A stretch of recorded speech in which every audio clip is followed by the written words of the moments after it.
Karnataka police ಅಂದರೆ ಸತ್ಯ ಧರ್ಮ ನ್ಯಾಯ ನೀತಿಯನ್ನು ಎತ್ತಿ ಹಿಡಿಯೋರು, ನೊಂದವರಿಗೆ ನ್ಯಾಯ ಒದಗಿಸ್ಕೊಡೋರು.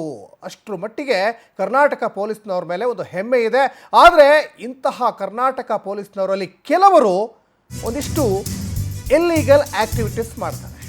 ಸಿಲಿಕಾನ್ ಸಿಟಿಯಲ್ಲಿ ಹದ್ದು ಮೀರಿದ ಕೆಲವು ಪೊಲೀಸರು ದರ್ಪವನ್ನು ತೋರ್ತಾ ಇದ್ದಾರೆ. ಪೊಲೀಸರ ದರ್ಪಕ್ಕೆ ಕಡಿವಾಣ ಹಾಕಲ್ವಾ ಹಾಗಾದ್ರೆ ಕಮಿಷನರ್?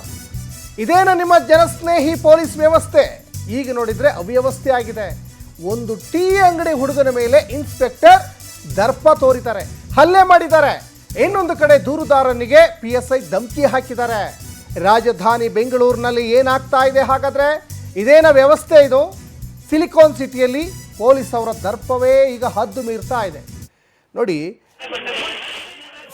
ಸಾಕಷ್ಟು ಕ್ರೈಮ್ ರೇಟ್ಗಳು ಜಾಸ್ತಿ ಆಗ್ತಾ ಇದ್ದಾವೆ, ಸಾಕಷ್ಟು ಕಳ್ಳತನಗಳು, ರೌಡಿಸಮ್ಗಳು ಜಾಸ್ತಿ ಆಗ್ತಾ ಇದ್ದಾವೆ. ಅದನ್ನು ಕಡಿವಾಣ ಹಾಕಬೇಕಾಗಿದ್ದು ಯಾರು? ಪೊಲೀಸವರು. ಆದರೆ ಇಲ್ಲಿ ಕೆಲವು ಪೊಲೀಸವರೇ ದರ್ಪ ತೋರ್ತಾ ಇದ್ದಾರೆ.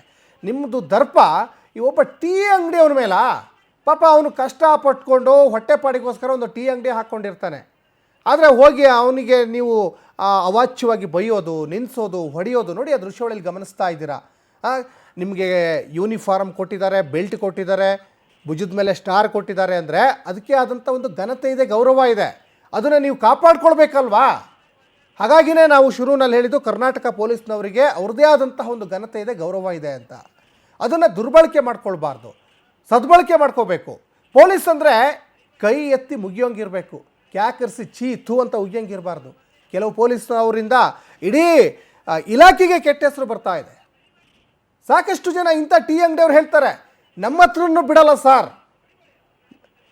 ನಾವು ಮಾಮೂಲಿ ವಸೂಲಿ ಮಾಡ್ತಾರೆ ಅಂತ ಸಾಕಷ್ಟು ಜನ ಇಂಥ ಟೀ ಅಂಗಡಿಯವ್ರು ಹೇಳ್ತಾರೆ. ಬೇಕ್ರಿ ಕಾಂಡಿಮೆಂಟ್ಸ್ ಅವ್ರು ಹೇಳ್ತಾರೆ. ಇದು ವಾಸ್ತವ ಸತ್ಯ. ಇದು ಇಲ್ಲಿ ಏನೋ ಆಗಿದೆ, ಏನೋ ಇಲ್ಲಿ ಹೋಗಿರ್ತಾರೆ, ಏನಕ್ಕೆ ಅವನು ಆಗಲ್ಲ ಅಂತ ಹೇಳಿರ್ತಾನೆ, ದುಡ್ಡು ಗಿಡ್ ಕೇಳಿರ್ಬೋದೇನೋ. ನೋಡಿ, ಪೊಲೀಸ್ ಕಮಿಷನರ್ ದಯಮಾಡಿ ನೋಡಿ, ಇಂಥ ಸ್ಟೋರಿಗಳನ್ನ ನೋಡಿ. ಇವತ್ತು ಬೆಂಗಳೂರಿನಲ್ಲಿ ಕ್ರೈಮ್ ರೇಟ್ಗಳು ಜಾಸ್ತಿ ಆಗ್ತಾ ಇದ್ದಾವೆ, ಸಾಕಷ್ಟು ಧಮಕಿ ಹಾಕುವಂಥ ಪ್ರಕರಣಗಳು ಜಾಸ್ತಿ ಆಗ್ತಾ ಇದ್ದಾವೆ, ಕೊಲೆ ನಡೀತಾ ಇದೆ, ಅತ್ಯಾಚಾರ ನಡೀತಾ ಇದೆ. ಪೊಲೀಸ್ನವ್ರಂದರೆ ಅಲ್ಲಿ ಇಂಥ ಆ್ಯಕ್ಟಿವಿಟೀಸ್ಗಳು ನಡೀತಾ ಇರೋರ ಮೇಲೆ ನೀವು ಹದ್ದಿನ ಕಣ್ಣನ್ನು ಇಡಬೇಕು, ಕ್ರಮ ತೆಗೆದುಕೊಳ್ಬೇಕು. ಒಬ್ಬ ಬಡಪಾಯಿ ಟೀ ಅಂಗಡಿಯವನ್ನ ಹಿಗ್ಗಾಮುಗ್ಗ ತಳಿಸೋದಲ್ಲ. ದೃಶ್ಯಾವಳಿಯಲ್ಲಿ ಗಮನಿಸ್ತಾ ಇದ್ದೀರಾ, ಅವನು ಹೊಟ್ಟೆ ಪಾಡಿಗೋಸ್ಕರ ಒಂದು ಟೀ ಅಂಗಡಿ ಇಟ್ಕೊಂಡು ಜೀವನ ಮಾಡ್ತಾ ಇರ್ತಾರೆ. ಇಂಥವ್ರ ಮೇಲೆ ನಿಮ್ಮ ದರ್ಪ ಹಾಗಾದರೆ ಗುಬ್ಬಿ ಮೇಲೆ ಬ್ರಹ್ಮಾಸ್ತ್ರ ಅಂತಾರೆ ಇಂಥವನ್ನ. ನೀವು ಇನ್ಸ್ಪೆಕ್ಟ್ರು, ಓದಿರ್ತೀರ, ಬರೆದಿರ್ತೀರ, ತಿಳುವಳಿಕೆ ಇರ್ತದೆ. ನೋಡಿ, ನೀವು ಎಲ್ಲದಕ್ಕಿಂತ ಭಾಳ ಮುಖ್ಯವಾಗಿ ಮೊದಲು ಮಾನವನಾಗೋದನ್ನು ಕಲಿಬೇಕು. ನೀವು ಆ ಮಾನವೀಯ ದೃಷ್ಟಿನೇ ಇಲ್ಲ ನಿಮಗೆ. ಮೊನ್ನೆ ದೇವನಹಳ್ಳಿ ಇನ್ಸ್ಪೆಕ್ಟ್ರು ರಾಕೇಶ್ ಟೀ ಅಂಗಡಿ ಹುಡುಗನಿಗೆ ಥಳಿಸಿರೋದು. ಇತ್ತ ದೂರುದಾರನ ಮೇಲೆಯೇ ರಾಜಾಜಿನಗರ ಸಬ್ ಇನ್ಸ್ಪೆಕ್ಟರ್ ದರ್ಪ ತೋರಿದ್ದಾರೆ. ಕಾರಿನ ಗ್ಲಾಸನ್ನು ಹೊಡೆದಿದ್ದಾನೆ ಅಂತ ದೂರು ಕೊಟ್ಟಿದ್ದೇ ತಪ್ಪ ಹಾಗಾದರೆ? ದೂರುದಾರನಿಗೆ ಅವಾಚ್ಯ ಶಬ್ದಗಳಿಂದ ನಿಂದಿಸಿ ಫುಲ್ ಧಮಕಿ ಹಾಕಿದ್ದಾರೆ. ದೇವನಹಳ್ಳಿ ಠಾಣಾ ಇನ್ಸ್ಪೆಕ್ಟರ್ ರಾಕೇಶ್ ಅವರ ದರ್ಪವನ್ನು ನೀವೊಂದ್ಸಲ ನೋಡಲೇಬೇಕು. ರಾಕೇಶ್ ಮಾತು ಕೇಳಿದ ಮೇಲೂ ಕೂಡ ಕಮಿಷನರ್ ಸುಮ್ಮನಿರ್ತೀರ ಹಾಗಾದರೆ? ಇಡೀ ಪೊಲೀಸ್ ವ್ಯವಸ್ಥೆಗೆ ಇಂತಹ ಅಧಿಕಾರಿಗಳಿದ್ರೆ ನಿಜಕ್ಕೂ ಕಪ್ಪು ಚುಕ್ಕಿ ಬರ್ತದೆ.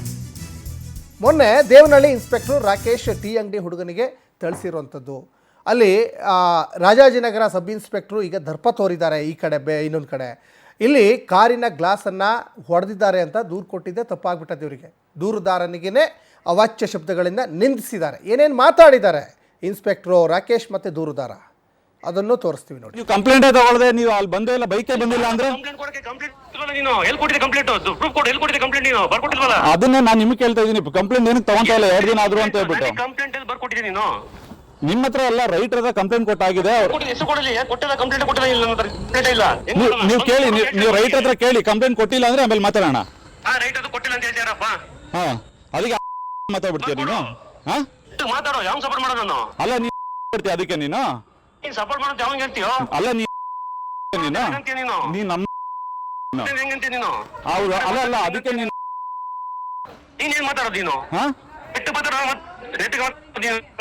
ಅಲ್ಲ, ಅದಕ್ಕೆ ಅಲ್ಲ, ಕಂಪ್ಲೇಂಟ್ ತಗೊಳ್ಳಲ್ವಾ ಅಂತ ಕೇಳೋದಕ್ಕೆ ನೀನು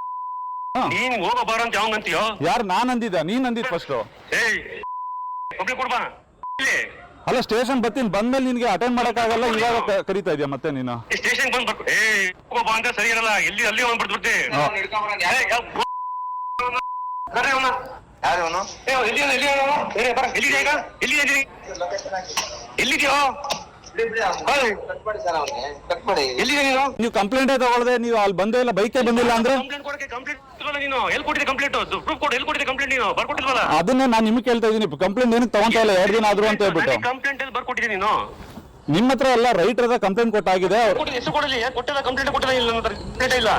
ನೀವು ಕೇಳಿ, ನೀವು ರೈಟರ್ ಹತ್ರ ಕೇಳಿ. ಕಂಪ್ಲೇಂಟ್ ಕೊಟ್ಟಿಲ್ಲ ಅಂದ್ರೆ ಆಮೇಲೆ ಮಾತಾಡೋಣ. ರೈಟ್ ಅದು ಕೊಟ್ಟಿಲ್ಲ ಅಂತ ಹೇಳ್ತಾರಪ್ಪ.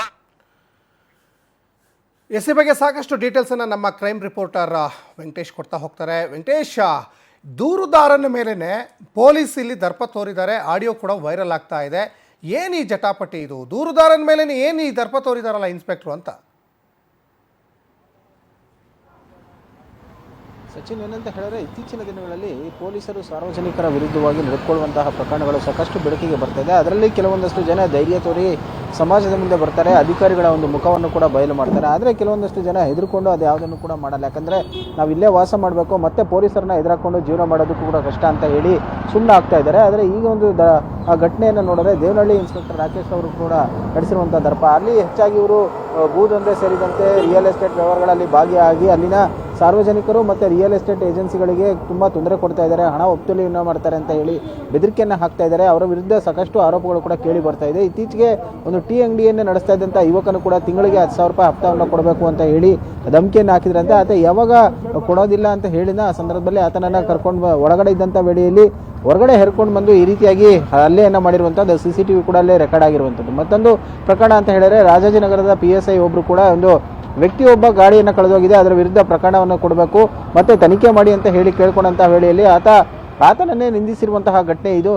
ಅವಾಚ್ಯ ಶಬ್ದಗಳನ್ನು ನಿಂದಿಸಿ ಆತ ಎಲ್ಲಿದ್ದಾನೆ ಅನ್ನುವಂಥ ರೀತಿಯಲ್ಲಿ ಏಕವಚನದಲ್ಲಿ ಬೈಯುವಂಥ ಕೆಲಸವನ್ನು ಕೂಡ ಮಾಡ್ತಾರೆ. ಆತ ನೀನು ಯಾರು ಅನ್ನೋದು ಒಂದೇ ಒಂದು ಶಬ್ದವನ್ನು ಉಪಯೋಗಿಸಿದ್ದಕ್ಕೆ ಆ ಪೊಲೀಸ್ ಅಧಿಕಾರಿ ಕೂಡ ಏನು ಅನ್ನುವಂಥ ರೀತಿಯಲ್ಲಿ ಮಾತನಾಡ್ತೀಯ ಅಂತ ಹೇಳಿ ಬೈತಾರೆ. ಅಲ್ಲಿದ್ದಂಥ ಸ್ಟಾಫ್ ಕೂಡ ಅವ್ರನ್ನ ಸಮಾಧಾನ ಮಾಡುವಂಥ ಕೆಲಸವನ್ನು ಮಾಡ್ತಾರೆ. ಅಂದರೆ ಯಾರೋ ಒಬ್ಬ ಟೆರರಿಸ್ಟ್ ಕೈಗೆ ಸಿಕ್ಕರೆ ಸಾಕು, ಆತನನ್ನು ಶೂಟ್ ಮಾಡಿ ಎನ್ಕೌಂಟರ್ ಮಾಡಬೇಕು ಅನ್ನುವಂತಹ ಮಟ್ಟಕ್ಕೆ ಪೊಲೀಸ್ ಅಧಿಕಾರಿ ದರ್ಪವನ್ನು ತೋರಿಸಿ ಕೋಪವನ್ನು ಪ್ರದರ್ಶನ ಮಾಡ್ತಾರೆ. ಸದ್ಯ ಈ ಸಂಬಂಧಪಟ್ಟಂತೆ ಈಗಾಗಲೇ ಏನೋ ಒಂದು ಆಡಿಯೋ ಕೂಡ ರೆಕಾರ್ಡನ್ನು ಮಾಡಿಕೊಂಡು ಸಂಬಂಧಪಟ್ಟ ಅಧಿಕಾರಿಗಳಿಗೆ ಆ ವಿರುದ್ಧ ಒಂದು ದೂರು ಕೊಡೋದಕ್ಕೂ ಕೂಡ ಮುಂದಾಗಿದ್ದಾರೆ. ಗಾಡಿಯ ಗ್ಲಾಸನ್ನು ಹೊಡೆದಾಕಿದ್ದಾರೆ, ಅವರ ವಿರುದ್ಧ ಕ್ರಮವನ್ನು ತೆಗೆದುಕೊಳ್ಳಿ ಅಂತ ಹೇಳಿ ದೂರನ್ನು ಕೊಡಕ್ಕೆ ಹೋದಂಥ ಸಂದರ್ಭದಲ್ಲಿ PSI ಅವರು ಈ ರೀತಿಯಾದಂಥ ಒಂದು ದರ್ಪ ತೋರಿರುವಂತ ಹೇಳಿ ತಿಳಿದು ಬರ್ತಾ ಇರುವಂಥದ್ದು. ಸಚಿನ್, ಧನ್ಯವಾದ ವೆಂಕಟೇಶ್ ತಮ್ಮೆಲ್ಲ ಡೀಟೇಲ್ಸ್ಗಾಗಿ.